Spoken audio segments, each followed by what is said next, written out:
ओम नमः शिवाय। देखिए, क्षत्र चूड़ामणि नामक इस ग्रंथ में कल बहुत सुंदर चर्चा चली थी, बहुत मार्मिक चर्चा थी सच में। कल मैंने संपन्नता की चर्चा भी और इस श्लोक की चर्चा भी, 61 नंबर के श्लोक की चर्चा। शत्रु और मित्रता केवल कल्पना है, किसी से मित्रता नहीं, किसी से शत्रुता नहीं। क्या कितना ज़बरदस्त संदेश दिया राजा सत्येंद्र ने रानी विजया को। हे जीव, कहाँ देखते हैं तुम, काष्टांगार के प्रति द्वेष बुद्धि मत रखो, काष्टांगार को बुरा भला मत कहो। अपना पाप कर्म बुरा है, अपने परिणाम बुरे हैं, अपने परिणामों को संभालो। व्यक्ति परिणामों से भला और परिणामों से बुरा होता है। कौन भला है और कौन बुरा है? जिसके ऊपर संकट आ गए हैं वो बुरा नहीं है, संकट के काल में जिसके परिणाम बिगड़े हुए हैं वो बुरा है। कौन बुरा है? बुरा किसको कहें हम? किसको बुरा कहें? गरीब व्यक्ति बुरा है कि पैसे वाला बुरा है? कि नहीं नहीं, गरीब और पैसे वाले से फर्क नहीं पड़ता। कि संपन्नता है कि असंपन्नता है, उससे कोई फर्क नहीं पड़ता। आपके परिणाम कैसे हैं? वैभव संपन्न होकर के भी दान देने का भाव नहीं आए, क्या वो परिणाम खोटा है। और गरीब होकर के भी उज्जवल भावना हो, उज्जवल परिणाम हो तो अच्छा है। कौन भला और कौन बुरा परिणामों से नाप है। इसलिए सुनो, काष्टांगार कैसा भी हो उसके प्रति द्वेष बुद्धि रखकर स्वयं खोटा काम मत करो, बुरों के प्रति भी बुरा भाव मत करो। ये संदेश दिया यहाँ। पापियों के प्रति भी उनको देख करके भी पाप भाव मत रखो, विचार मत करो। आप पापियों को देख करके पाप भाव भी मन में नहीं आना चाहिए। और कौन पापी, कौन मित्र और कौन शत्रु? क्या जिनके थे घर भूलकर अपना घर जाने कितनों के घर, हमको जाना पड़ा।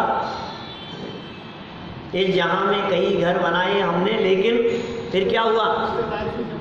रिश्तेदारी सभी से निभाई, लेकिन फिर किस किस से रिश्तेदारी निभाए हम? सब झूठे रिश्ते नाते हैं, सब झूठी प्रेम कहानी है। क्षण भंगुर जीवन है चेतन, इस जग की यही कहानी है।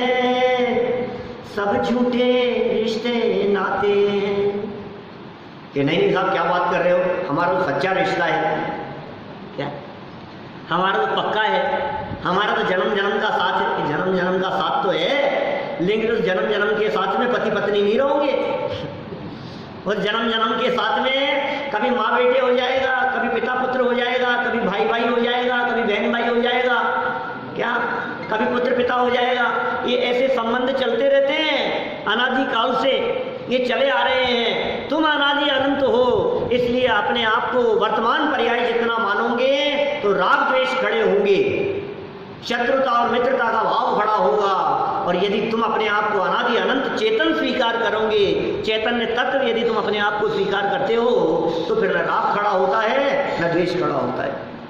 कितने उदाहरण दे दिए, रावण का उदाहरण दे दिया, सीता का उदाहरण दे दिया, श्रेणी का उदाहरण दे दिया, लाइन से उदाहरण प्रस्तुत कर दिए। और क्या करें? आप लाइन से उदाहरण देख लो, न्यूज़पेपर में रोज घटनाएं। एक बच्चा अपने बाप को मार दिया, उसने ऐसा कर दिया, नौकरानी ने वो सगी नहीं है इसका, वो सगा नहीं है इसका। कौन कौन किसका सगा है? जब उदय ही अपना खराब है तो कौन सगा होगा? रानी विजया यदि ये कहे सत्येंद्र से कि महाराज देखो, जिसके ऊपर हमने भरोसा किया उसने आज हमारे पीठ में खंजर डालने का प्रयास किया, ये कैसा हमारे साथ में विश्वासघात किया है। तो राजा सत्येंद्र क्या कह रहे हैं कि अपना कर्म ही अपने साथ में विश्वासघात कर रहा है, दूसरे को क्या दोष दें। अपना पुण्य कर्म का उदय ही पाप कर्म में बदल गया है, दूसरे को क्या दोष दें। ये देखो कितना सुंदर समझाया गया है। लेकिन देखो आगे और गजब की बात कह रहे हैं, अपात्र जीव को धर्मोपदेश भी आता। क्या धार्मिक उपदेश किसे दिया जाए? किसे उपदेश दे? पात्र जीव को, अपात्र को नहीं। सांप को यदि दूध पिलाओगे तो जहरी हो जाएगा।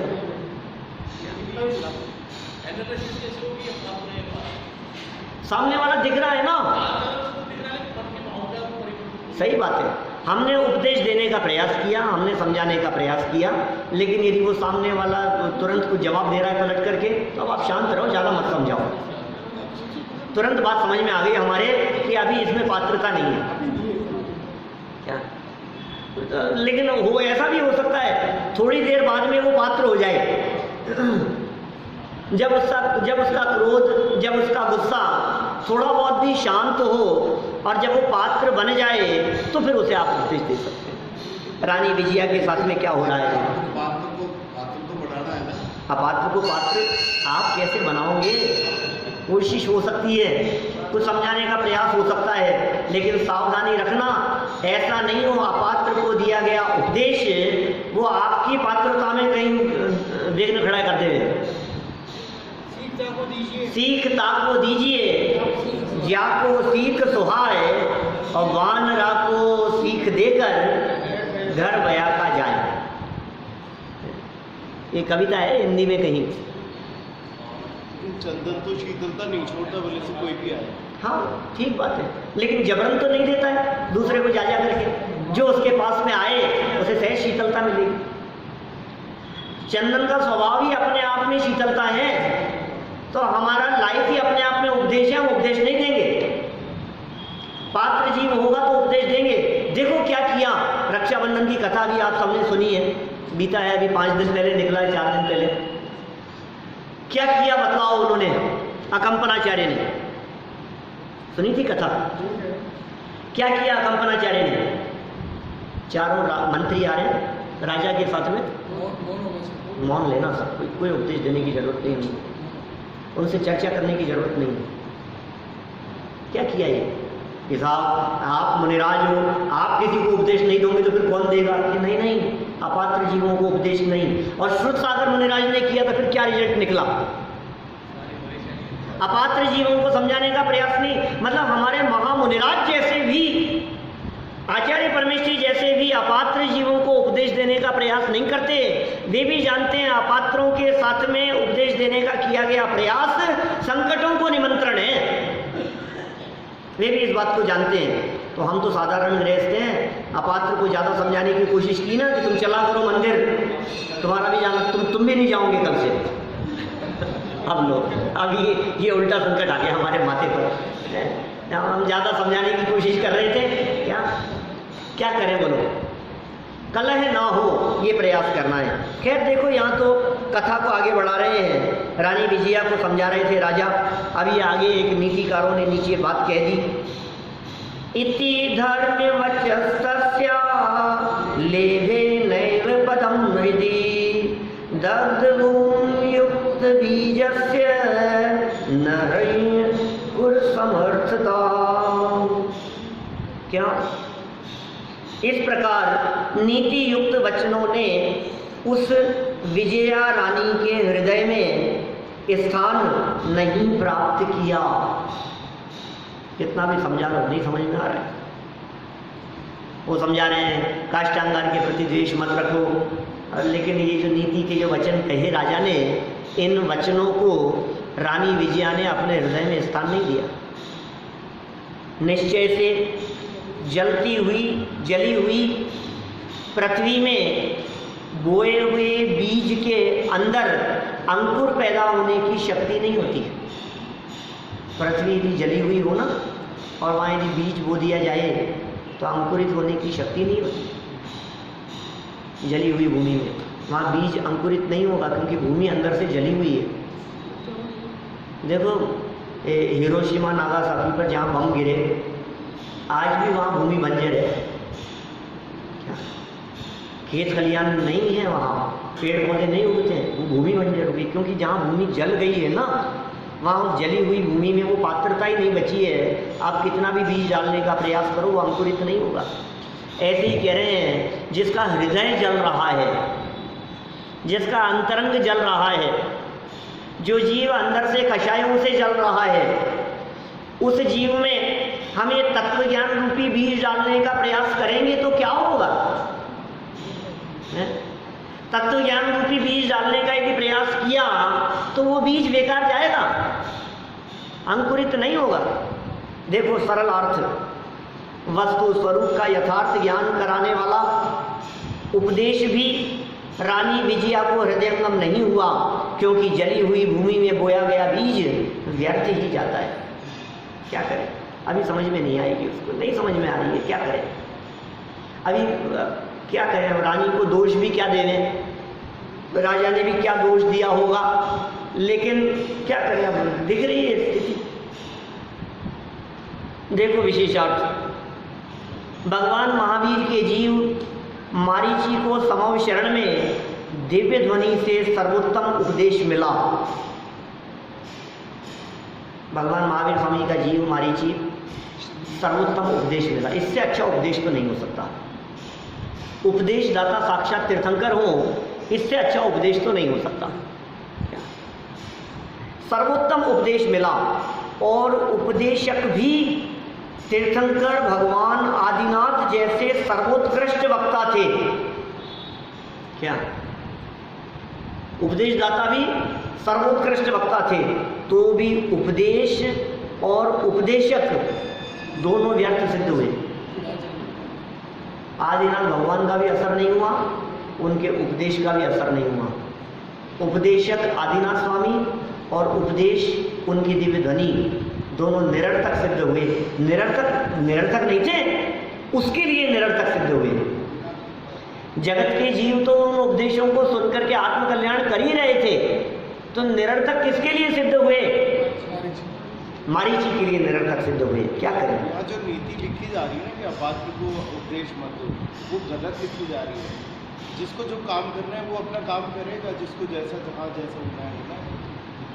देखिए अपना तो काम क्या है, मेरा जो काम है ना यहाँ बैठ करके, ये काम तो चिट्ठी पढ़ने का काम है। मैं मेरी बुद्धि नहीं लगानी इसमें।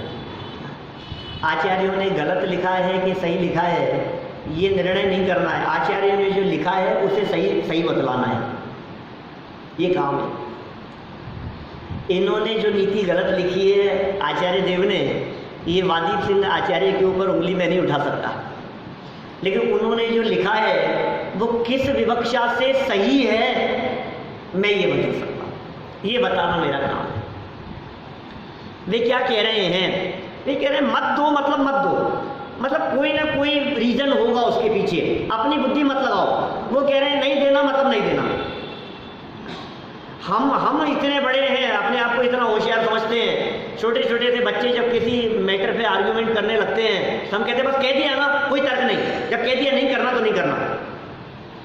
मतलब हम अपने आप को इतना होशियार समझते हैं कि बच्चों को किसी विषय में हम निर्देश दे देते हैं कि ये नहीं करना, कि क्यों कैसे, कोई बात नहीं, कह दिया बस, नहीं होगा तो नहीं होगा। अब हम ही जो बच्चों के लिए हम कैसे थे कि नहीं, हम कह रहे हैं, अब हम ही ऑब्जेक्शन कर रहे हैं, हम भी तो बच्चे हैं आचार्यों के सामने। अब हम कह रहे हैं कि नहीं नहीं ऐसा नहीं, उपदेश तो दिया जाना चाहिए। अरे भाई दिया जाना चाहिए, लेकिन थोड़ी ठंड तो रखो, थोड़ी पात्रता उसमें आने दो, थोड़ा पानी का बहाव मंद होने दो। क्या तेज बहाव में यदि आप उपदेश दोगे तो कुछ कार्यकारी नहीं होगा। पानी का बहाव माने कषायों की मंदता थोड़ी बहुत जब उसमें दिखे तो उसे प्यार से समझा देना तो समझ में आ जाएगी। बहुत तेज गुस्से में समझाओगे तो समझ में नहीं आएगी। क्या समझ, छोटे छोटे बच्चे समझते हैं, हम नहीं समझे इस बात को। बच्चे समझते हैं किसी चीज़ की डिमांड करनी है तो पापा का मूड अच्छा हो तो बात करना। सब समझते हैं, आप नहीं समझते हो। उनको कब कहना कोई चीज़ लाने के लिए, सब समझते हैं। मूड बहुत अच्छा हो, केकई ने क्या किया, मूड अच्छा देख करके मांग लिया वचन। मूड अच्छा नहीं हो तो बात मत छेड़ना, नहीं तो भी सब खाली हो जाएगी। यही तो कह रहे हैं यहाँ। किसको उपदेश देना, कब उपदेश देना?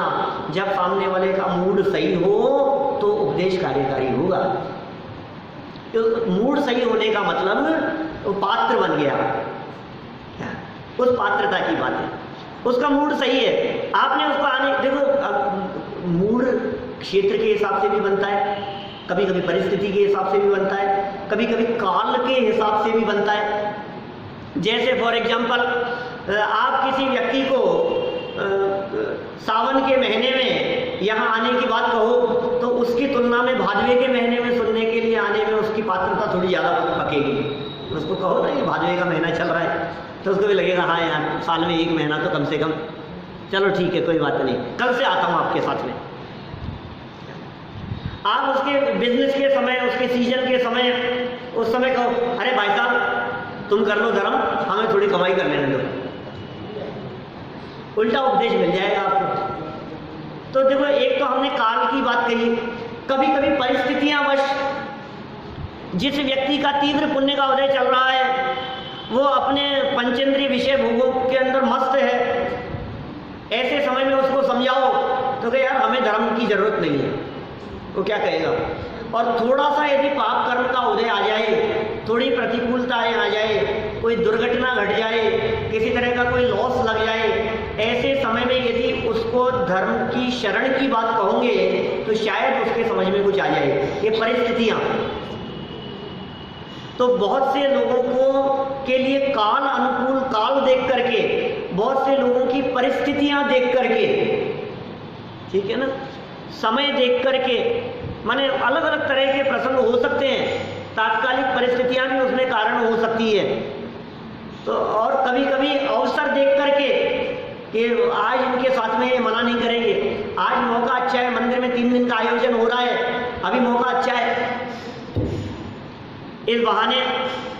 तो ये सारी चीज़ें देखो, इसमें कोई मायाचारी वाली बात नहीं है, क्योंकि उद्देश्य तो धर्म मार्ग में लगाने का है। उपदेश तो हमेशा ऊंचे चढ़ने के लिए दिया जाता है, उपदेश तो अच्छा ही दिया जा रहा है, लेकिन समय देख करके, ठीक है ना, जो भी काम करते हैं हम समय और अवसर के अनुसार करते हैं, वही काम यहाँ कह रहे हैं कि जो भी उपदेश दो वो समय के अनुसार दो, अपात्र जीवों को उपदेश मत दो। क्या यहाँ विजय रानी गलत है? आप यदि विजय रानी की जगह होते, जिस काष्ठांगा पर इतने एहसान किए, आज ये हम पर ही हमला करता है। देखो भाई, कषाय का जब उदय आता है ना क्या, तो अपने को कषाई जीवों की बात सही लगती है, लेकिन अब उस काष्ठांगार को बुरा भला कहकर के क्या करोगे। हमारे यदि पुण्य का उदय हो तो वो काष्ठांगार क्या बिगाड़ देगा हमारा। हमारे यदि तीव्र पुण्य का उदय हो तो वो काष्ठांगार कितनी भी योजना बनाता रहे। यदि पांडवों के तीव्र पुण्य का उदय था तो कौरवों ने क्या बिगाड़ दिया बताओ, कुछ बिगाड़ने में समर्थ नहीं हो सके। 100 के 100 मर मिटे, एक भी नहीं बचा 100 में से। धृतराष्ट्र के 100 बेटे थे, 100 में से एक भी नहीं बचा, और वो 5 थे, और 5 को कितनी जगह मारने का प्रयास किया। क्या करना है, उदय का विचार करो, क्या विचार करें। ये तत्वज्ञान किस लिए है, ये जनवाणी की चर्चाएं किस लिए है हमारे पास में। जे करम पूरब किए खोटे, सहे क्यों नहीं जीरा। तो कैसे सहूं ये बताओ। अति क्रोध अग्नि बुझाए प्राणी, साम्य जल ले सीड़ा। समता रूपी जल से उस क्रोध रूपी अग्नि के का सिंचन करो तो क्या होगा, वो समता और क्षमा रूपी अग्नि से, समता और क्षमा रूपी जल से वो जो क्रोध रूपी अग्नि है वो शमन को प्राप्त हो जाएगी, वो शांत हो जाएगी। क्रोध के काल में वस्तु स्वरूप का विचार, लेकिन किसको सुहाएगा, जिसकी होनार बली होगी। क्या करें, ये समझा रहे। देखो मारीची के समान, आगे बात बतला रहे। मारीची के समान यह रानी विजया भी अपात्रता का ज्वलंत उदाहरण है। सामने दिख रही है, क्या करें, अपात्र है, नहीं समझ में आ रही है, नहीं समझ में आती है। आप देखो बच्चों को कभी कभी कोई गलत काम कर रहे हो, आप कितना भी समझाने का प्रयास करो, नहीं समझ में आती है उनकी, नहीं आती तो नहीं आती, क्या करें। तो फिर नहीं समझाएं उनको, ये समझा करके देख लिया, अब इसकी होनार जैसी होगी, अब क्या कर लोगे आप बतलाओ। आप उसको ज़्यादा समझाने के प्रयास में, और यदि वो नहीं समझ रहा है और अपने परिणाम आपने बिगाड़े, अपना ही अहित कर बैठोगे। वो शांतिनाथ स्वामी याद आ गया ना, पुराण में घटना है, शांतिनाथ पुराण में क्या हुआ। पूर्व भवों की बात कर रहे हैं, पिछले भवों में नगर सेठ थे, बहुत वैभव संपन्न थे, इकलौता बेटा था। अब बेटा गलत रास्ते पर चल पड़ा, क्या करें। वैसे तो भला मानुस था, अच्छे संस्कार भी दिए थे, लेकिन घर में काम करने वाली पे मोहित हो गए। अब नगर सेठ, प्रतिष्ठित व्यक्ति, प्रतिष्ठित परिवार, घर में काम करने वाली पर मोहित हो गया तो क्या करें। बोलो अजय जी, क्या किया होगा माता पिता ने? समझाया उसको, बेटा क्या कर रहा है, एक से एक रिश्ते आ जाएंगे कि नहीं इसी से शादी करूंगा मैं तो, अब क्या करूंगा। खूब समझाने का प्रयास किया। कौन समझा रहा है, समझाने वाले कौन है? शांतिनाथ भगवान का जीव। 5-10 भाव में वे तीर्थंकर बनने वाले हैं, ठीक है ना। खूब समझाने का प्रयास किया माता पिता ने, नहीं समझा, ठीक है ना। क्या करें अब, ये तो समझ कहाँ, सारी समझ जो है ना सब ताक में धर दी जाती है। अब क्या करें, नहीं समझ में आ रही, नहीं समझ में आ रही। बेटा और संबंध हो जाएंगे, ये हो जाएंगे, वो हो जाएंगे, नहीं घर से निकाल देंगे तेरे को, निकालो। अब तैयार नहीं है, अब क्या करें। ये तो इज्जत का सवाल था। रात को पत्र लिखा और जहर खा करके मर गए तुम। सेठ सेठानी कि बेटा तू मान नहीं रहा है और तू तो करेगा ये, और पूरे समाज में जो बदनामी होगी हम उस बदनामी को बर्दाश्त नहीं कर पाएंगे, इसलिए ऐसी जिल्लत की ज़िंदगी जीने से तो मर जाना बेहतर लग रहा है, हम आत्महत्या कर रहे हैं। फिर ये चीज़ों करना क्या हुआ था, क्या हुआ होगा। सुबह देखा पत्र पढ़ा उसने, माँ बाप मरे हुए, लाश पड़ी है, चिट्ठी पड़ी। अब तो रास्ते में रोड़े अटकाने वाले मर गए ना, अब तो मौज मस्ती से रहा होगा वो। क्या हुआ आज, वो जो था ना बेटा, उसने चिट्ठी पढ़ने के बाद क्या किया, शादी नहीं की। वो चिट्ठी पढ़ने के बाद में ज्ञानी समझदार तो था ही, वो भेद ज्ञान हुआ उसको, और दीक्षा ली उसने, वैराग्य जागृत हो गया, और दीक्षा लेकर के दिनेश जी उसी जन्म से मोक्ष भी चला गया। ये पुराण कह रहे हैं। क्या, कहाँ परिणाम बदल गया उसका, बोलो। उसी भाव से मोक्ष चला गया। और वो जो उपदेश देने वाले थे ना, जो जहर खा के मर गए, वो तो अभी कई भावों बाद मोक्ष जाएंगे, अभी तो उनका संसार लंबा है। कौन जीव कब समझ जाए, कौन जीव कब सुधर जाए, किस जीव में पात्रता कब आएगी, कौन कब संभलेगा। आपके समझाने से नहीं समझेगा, आपके बताने से नहीं असर होता है। नहीं होता तो नहीं होता, कर लो ना आप कुछ भी। हम कितनी मानते हैं हमारे माता पिता की, और हमने कितनी मानी है। आजकल लोग बड़े इस तरह की बातें करते हैं कि साहब जमाना बहुत बदल गया है, आजकल के बच्चों को देखो सुनते ही नहीं है।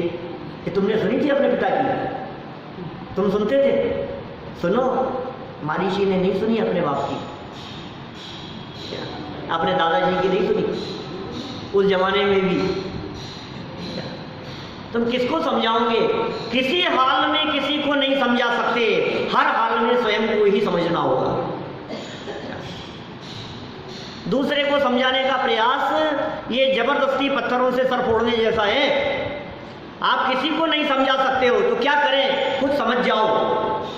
जैसे जड़ चेतन की परिणति थे अनिवार्य परिणाम, वैसे समझ जाओ जो होना है सो होकर के रहेगा। लाख प्रयास करो आप टालने का, आप टालने में समर्थ नहीं हो सकते। समझा के देख लिया ना, 2 उदाहरण तो दे ही दिए।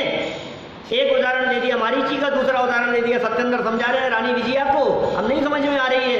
एक उदाहरण दे दिया शांतिनाथ भगवान का, और बाकी सब अपने अपने घर में उदाहरण है। और क्या उदाहरण देवे हम, रोज तो दिख रहे हैं, 2 वाक्य कहते हैं और सामने जवाब सुन लो आप बच्चों से। अब क्या करो बताओ। अपने को भाव आता है समझाने का, नहीं समझता तो नहीं समझता, अब क्या करें। तुम समझ जाओ कि नहीं समझ रहा, अब क्या करो। देखो क्या कह रहे हैं, अतः क्या क्या बात कह दी यहाँ, मारीची के समान, मारीच के समान यह रानी विजया भी अपात्रता का ज्वलंत उदाहरण है। अतः रानी शोक ही करती रही, इतना भी समझाया। उसके अंदर की ज्वालाएं शांत नहीं हुई, रानी के अंदर की ज्वालाएं शोक ही करती रही। इस घटना से यह बात स्पष्ट होती है कि समझाने वाले के प्रयास तथा उपदेश से कोई समझता ही नहीं है। अपने को लगता है मैंने समझाया और समझ गया, देखो मेरे समझाने से समझाए, झूठी कल्पना है। दिल बहलाने को गाली बेख्याल अच्छा है कि मेरे समझाने से समझाए, तेरे समझाने से नहीं समझा, समझने की योग्यता थी तो समझ गया।